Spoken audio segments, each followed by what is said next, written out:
देश और दुनिया की तमाम छोटी और बड़ी खबरों के लिए हमारे चैनल को सब्सक्राइब करना न भूलें और बेल का बटन जरूर दबाएं। नमस्कार दोस्तों, स्वागत है आपका देश लाइव में और आपके साथ एक बार फिर मैं हूं हाजिर आशिमा त्यागी। कभी सोचा है आजादी के 78 साल बाद भारत और हिंदू समाज क्यों इतने जलील महसूस कर रहे हैं? ये सवाल इसलिए दोस्तों क्योंकि 15 अगस्त 1947 से लेकर आज तक के भारत का रिकॉर्ड आप देख लीजिए। शायद ही कोई दौर ऐसा रहा होगा जब वैश्विक मंच पर भारत की प्रतिष्ठा और हिंदू समुदाय की छवि इतने बार सवालों के घेरे में आई जितनी अब मई 2025 से दिख रही है। क्या ये सिर्फ भावना है या वाकई भारत की अंतरराष्ट्रीय साख और हिंदुओं का सम्मान गिरा है? आज इसी सवाल के साथ चर्चा की शुरुआत करेंगे, समझेंगे सच्चाई को। लेकिन उससे पहले आप लोगों से अपील हमेशा की तरह इंसाफ की आवाज को बुलंद करने के लिए और सच्ची पत्रकारिता के लिए हमारा सहयोग करें। साथ ही डिस्क्रिप्शन में दिए गए लिंक को ओपन कर ज्वाइन बटन दबाकर आप हमसे यानी देश लाइव से सीधा जुड़ सकते हैं दोस्तों। तो दोस्तों वापस आज के विषय का रुख करते हैं और समझते हैं इस पूरे मुद्दे का कारण, इसका जो पृष्ठभूमि है और आगे की राह किस तरह से जा रही है। भारत की वैश्विक छवि की हम बात कर रहे थे। इस वैश्विक छवि चमक से आलोचना तक नरेंद्र मोदी के शुरुआती सालों में भारत को विश्व गुरु और उभरती शक्ति के रूप में हमने देखा या दिखाया गया या देखा गया। पर समय के साथ वही छवि अब संदेह में आने लगी है। विदेशी मीडिया रिपोर्टों में भारत को प्रेस स्वतंत्रता, मानवाधिकार और अल्पसंख्यक नीतियों पर लगातार फटकार मिली।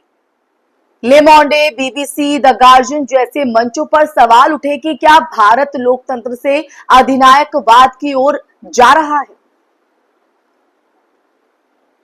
और जब सरकार को हिंदू पहचान से जोड़ा जाता है ना दोस्तों, तो आलोचना सीधे हिंदुओं तक पहुंचती है।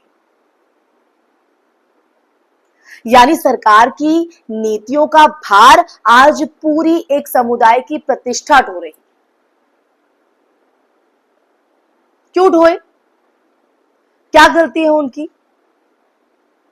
लेकिन यहां तो कुछ नहीं किया जा सकता क्योंकि आप सवाल पूछेंगे तो आप पर कार्रवाई होगी।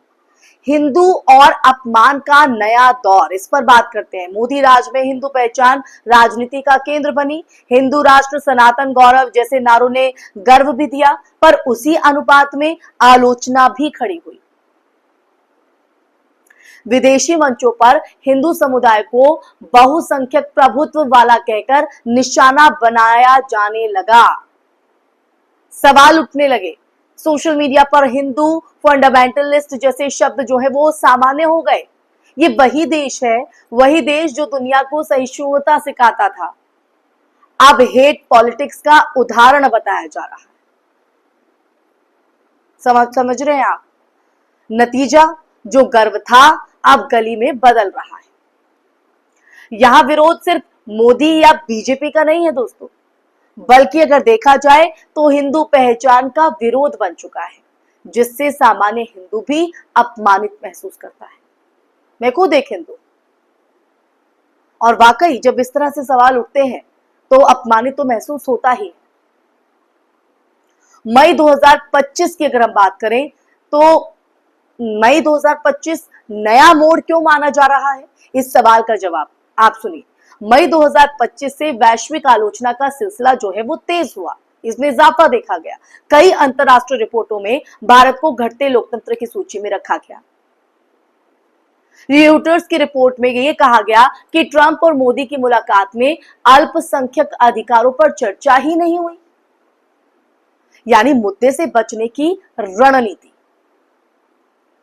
इसी दौरान सोशल मीडिया पर जो है stop Hindu hypocrisy, boycott India जैसे जो ट्रेंड है वो चले दोस्तों, जिनमें हिंदुओं को प्रत्यक्ष रूप से निशाना बनाया गया।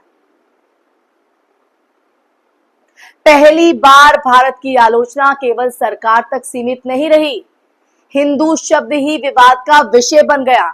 इसलिए ये हैशटैग यहां पर चलते नजर आए, ये ट्रेंड करते नजर आए। और ये बदलाव गंभीर है क्योंकि अब आलोचना राजनीति से सांस्कृतिक होती जा रही है।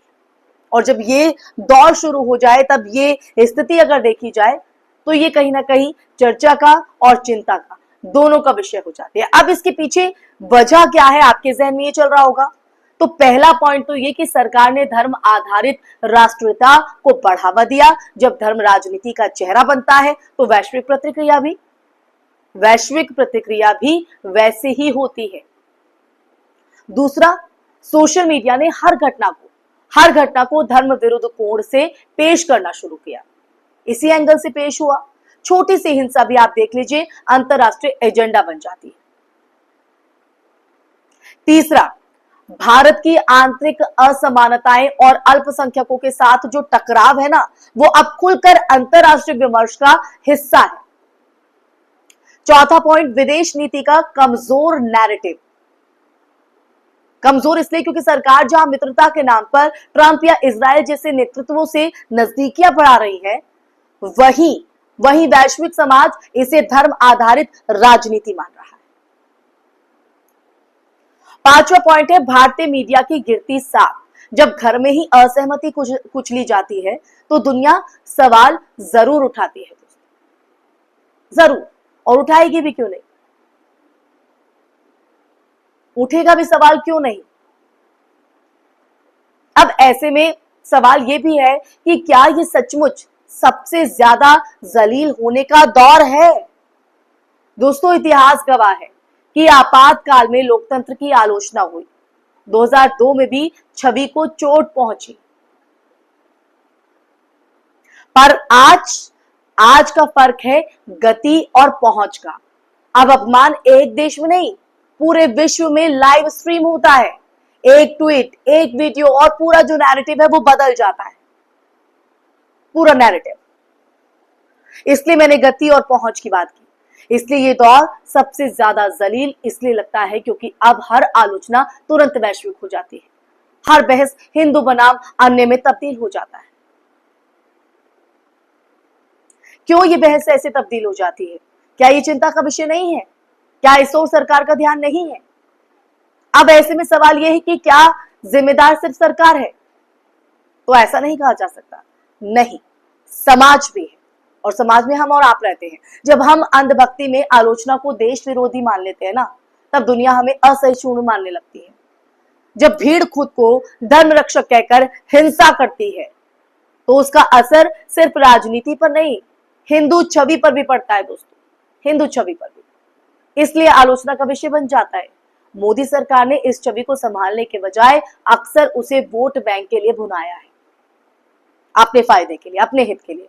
पर अब उसका असर दिखाई देने लगा, और असर पॉजिटिव नहीं, दुष्परिणाम अंतरराष्ट्रीय स्तर पर दिखने लगा है दोस्तों, जहां हिंदू शब्द तक नकारात्मक अर्थ में प्रयोग होने लगा है। समझ रहे हैं आप? इसलिए आगे की जो राह है वो कठिन है, और आगे की राह को इसलिए मैं कठिन कह रही हूं क्योंकि हमें ये समझना होगा, ये जानना होगा कि भारत की प्रतिष्ठा सिर्फ जीडीपी या मिसाइलों से नहीं, बल्कि नैतिक शक्ति से भी बनती है। हिंदू समाज को फिर से वही उदार विचारशील पहचान लौटानी होगी जो सहिष्णुता की मिसाल थी, जिसकी एक अपनी खूबसूरती, अपनी एक अलग पहचान थी। सरकार को धर्म नहीं, संविधान के सिद्धांत पर लौटना होगा।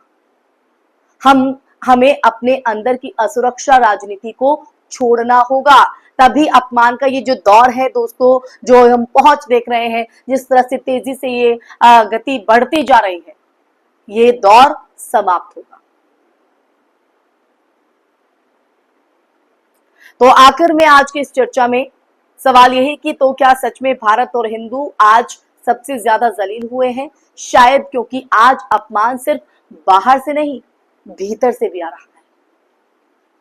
पर याद रखिए कि सम्मान किसी शासन से नहीं आता है, वो समाज की आत्मा से आता है, हमारे और आपके करने से आता है। जब भारत अपने मूल स्वभाव वसुदेव कुटुंबकम को फिर से जीना शुरू करेगा ना, उसको अमल में लाएगा, तब कोई सरकार, कोई रिपोर्ट, कोई ट्रेंड हमें जलील नहीं कर सकेगा दोस्तों। बस इसी सच्चाई को हमें समझना है। ये सच देश लाइव ने आपके सामने रखा, और शायद तब हम सिर्फ गर्व नहीं, विश्वसनीयता के साथ ये कह पाएंगे कि यही है असली भारत और यही है असली हिंद। इसी के साथ इस चर्चा में फिलहाल के लिए बस इतना ही दोस्तों। ये चर्चा आपको कैसी लगी कमेंट बॉक्स में कमेंट करके जरूर बताइएगा। साथ ही इस वीडियो को ज्यादा से ज्यादा शेयर भी कीजिएगा और हमारे चैनल देश लाइव को सब्सक्राइब कीजिएगा। फिर हाजिर होंगे एक ऐसे मुद्दे के साथ, तब तक के लिए अपना ख्याल रखिए। जय हिंद, जय भारत, नमस्कार।